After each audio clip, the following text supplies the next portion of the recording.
CNN's ratings are in an absolute freefall as the network loses 2/3 of their audience.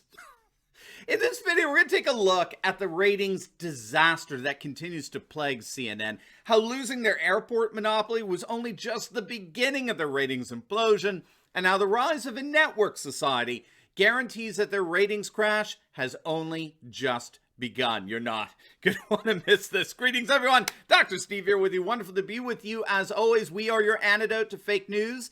As each and every day we analyze current events, analyze some larger conservative trends in these crazy and turbulent times. So if you haven't already done so, you know what to do. Make sure to smack that bell and subscribe button. Also, we do have a big announcement coming up this week. This news involves changes going on in my life, and it's going to change this channel. So make sure to stay tuned for more to come on that. Let's start with our video chat question of the day, shall we?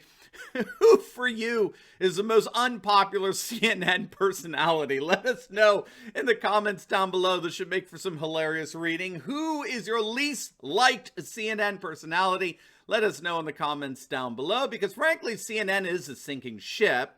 And we'll have to wonder if there's any other network that would even take any of these CNN anchors. I highly doubt it. Before we begin here, let's give a huge shout out to the sponsors of this video. You know, athletes, celebrities, high performers, you know, they're all going keto, right? This is a diet that's being praised around the world because it's widely effective at boosting metabolism, elevating energy, enhancing mental focus. But for many, especially for moi, it's extremely difficult diet, cutting out all those carbs and all.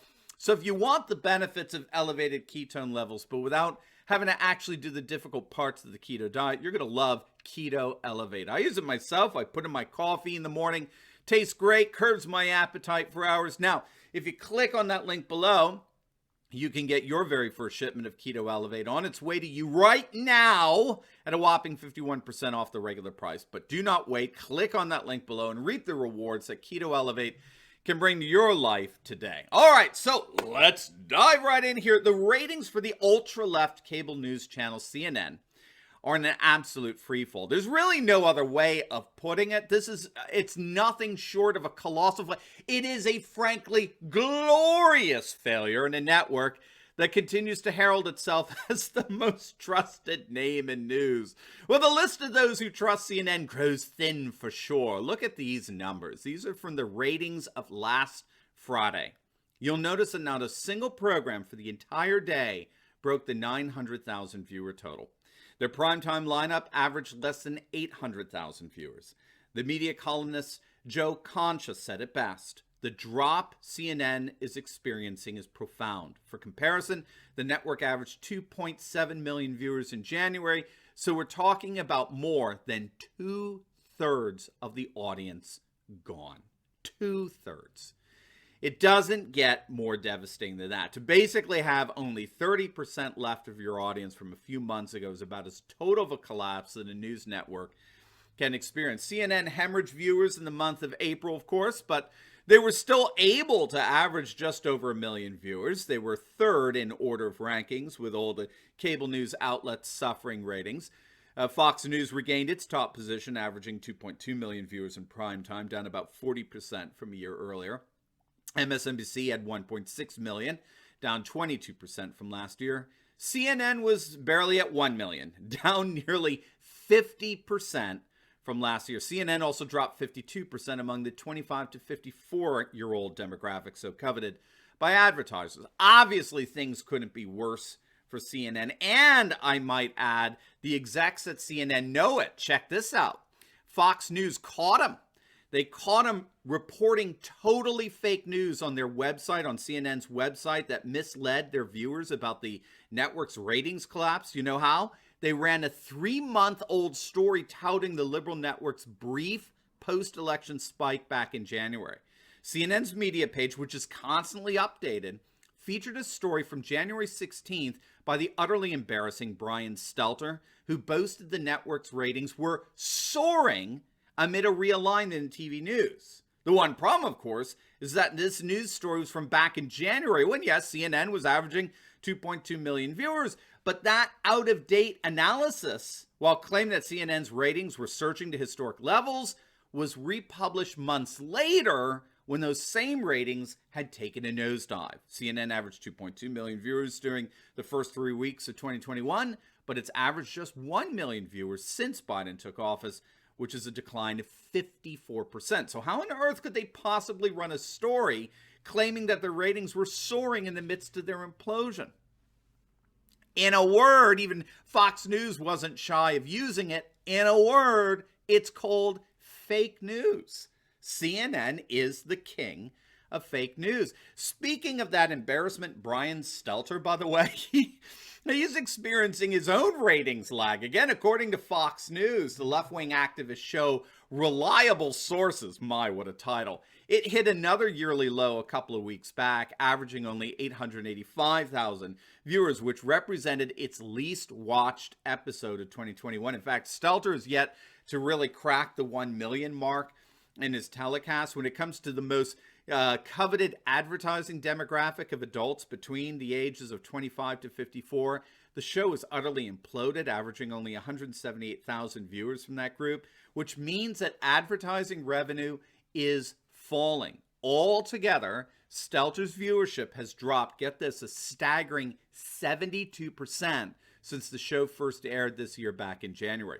By comparison, Fox News' program Media Buzz, which runs during Stelter's time slot, they average 1.3 million total viewers, which is a near 50% increase over the viewership of Stelter. You'll definitely want to check out a recent video we did on the utter humiliating ratings for not just Brian Stelter, but also that horrific embarrassment, Jim Acosta, the so-called White House correspondent for Trump that was more of a heckler than he was a reporter. His show on CNN isn't just cringeworthy in and of itself.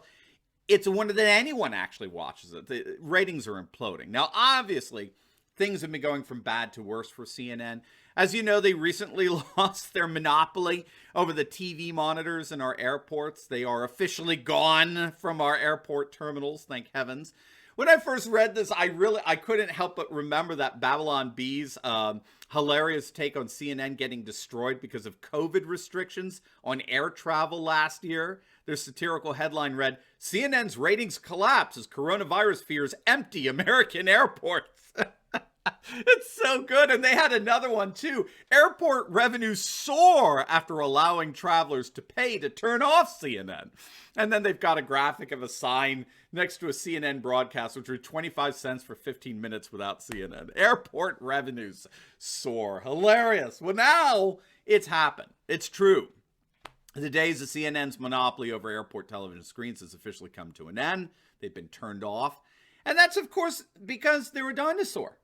They're a cable news dinosaur. In an age of mobile phones and streaming news video available to every person in the palm of their hands, what the heck do you need a TV monitor for? They're rendered totally irrelevant. So CNN's ratings really have shriveled. They've contracted to the point where now 2/3 of their audience is gone, and it's only going to get worse. And I'm not just talking about their pathetic ideological left-wing bias or lack of any real talent in their primetime lineup. I'm talking about the continued technological and telecommunicative developments that are going on that are increasingly rendering CNN and much of cable news irrelevant.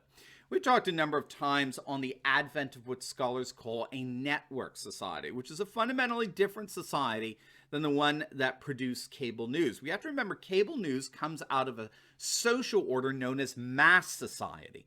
Now, this is the kind of society that rose in the 19th and 20th centuries, where it was a society that was organized around densely concentrated, urbanized populations during the whole Industrial Revolution. And it was within this mass society that the days of big media were forged over the course of the last century. So you got NBC in Rockefeller Plaza, you got CNN building in Atlanta, you got New York bureaus for Wall Street, you got DC bureaus for Capitol Hill. The problem for big media is that scholars recognize we're moving away from mass society and moving instead toward what's called a network society. If mass society related us to one another by virtue of our proximity to these massive urban centers like New York and LA, the network society relates us to one another by virtue of the internet, right? So with internet-based networks, space has effectively collapsed, enabling us to transcend our spatial proximity and localized frontiers. And this societal shift is radically affecting the way we do news. And my favorite example in all this is that you'll notice that virtually 100% of the initial video documentation of any significant event of late is not coming from news cameras. It's not coming from satellite trucks. Where's it coming from? On the ground, in real life video, capturing any significant event comes from eyewitnesses who were present at that event, recording it on their smartphones. Gang, that's the network society. It's a new social order that's decentralized and disestablished, and it's one the legacy media simply cannot compete with anymore. And this is why the future of news is independent content creators who are able to communicate their own perspectives on what we can all see and hear via the network society. In mass society, the media controls what you can see and what you hear. But in a network society, we can bypass the big media in a manner comparable to the way email or texting or instant messaging bypasses the old post office. And as the ratings crash for CNN is showing us all, the network society is no longer a little brush fire here or there that big media can try to stamp out. It's now blazing all over the world, and there's nothing that big media can do about it. Now, before you go, you definitely want to check out my latest video. I just uploaded it. It's actually on how calls for France to leave the European Union are surging as more French generals are warning of an impending civil war. So we look at the latest calls for France to exit the EU. We're going to look at how a follow-up letter by the French military is again predicting an impending civil war in France if nothing is done to stop it, and why both trends point to the demise of the globalist Emmanuel Macron and the rise of the nationalist Marine Le Pen for France's future. You're not going to want to miss it, so make sure to click on the link, and I will see you over there. God bless.